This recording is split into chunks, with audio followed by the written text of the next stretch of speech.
ನಮಸ್ಕಾರ. ಇದು ವಿಷ್ಣು ಸಹಸ್ರನಾಮದ 5ನೇ ಶ್ಲೋಕ. ಈ ಶ್ಲೋಕದಲ್ಲಿ ಭಗವಂತನ ಸ್ವಯಂ ಅಸ್ತಿತ್ವ ಮತ್ತು ಸೌಂದರ್ಯವನ್ನು ವರ್ಣಿಸಲಾಗಿದೆ. ಈ ಶ್ಲೋಕದಲ್ಲಿ 9 ನಾಮಗಳಿವೆ. ನಾಮ 37ರಿಂದ 45ರವರೆಗೆ. ವಿಷ್ಣು ಸಹಸ್ರನಾಮ ಶ್ಲೋಕ 5.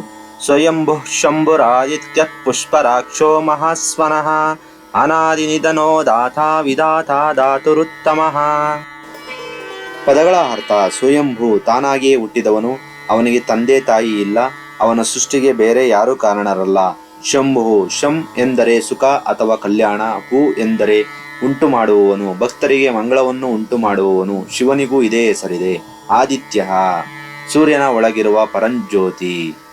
ಪುಷ್ಕರಾಕ್ಷ, ಪುಷ್ಕರ ಕಮಲ, ಅಕ್ಷ ಕಣ್ಣು, ಕಮಲದ ದಳದಂತೆ ಸುಂದರವಾದ ಅರಳಿದ ಕಣ್ಣುಗಳುಳ್ಳವನು.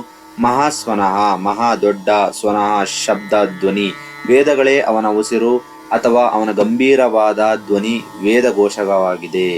ಅನಾದಿ ನಿಧನ, ಅನಾದಿ ಆದಿ ಇಲ್ಲದವನು, ಅನಿಧನ ನಿಧನ ಇಲ್ಲದವನು, ಅವನು ಯಾವಾಗಲೂ ಇರುವವನು. ದಾತ, ಅನಂತವಾದ ಈ ವಿಶ್ವವನ್ನು ಯಾರು ಬೀಳದಂತೆ ಧರಿಸಿದ್ದಾನೋ ಅವನು. ವಿಧಾತ, ಜೀವಿಗಳು ಮಾಡಿದ ಕರ್ಮಗಳಿಗೆ ತಕ್ಕಂತೆ ಫಲವನ್ನು ಹಂಚುವವನು. ಧಾತುರುತ್ತಮ, ಪ್ರಪಂಚದ ಎಲ್ಲ ಧಾತುಗಳಿಂದ ಶ್ರೇಷ್ಠನಾದವನು ಮತ್ತು ಸೂಕ್ಷ್ಮನಾದವನು.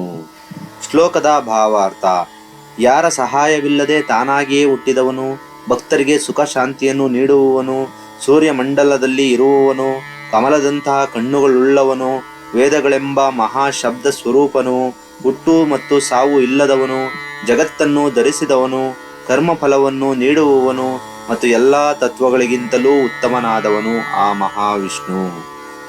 ಧನ್ಯವಾದಗಳು.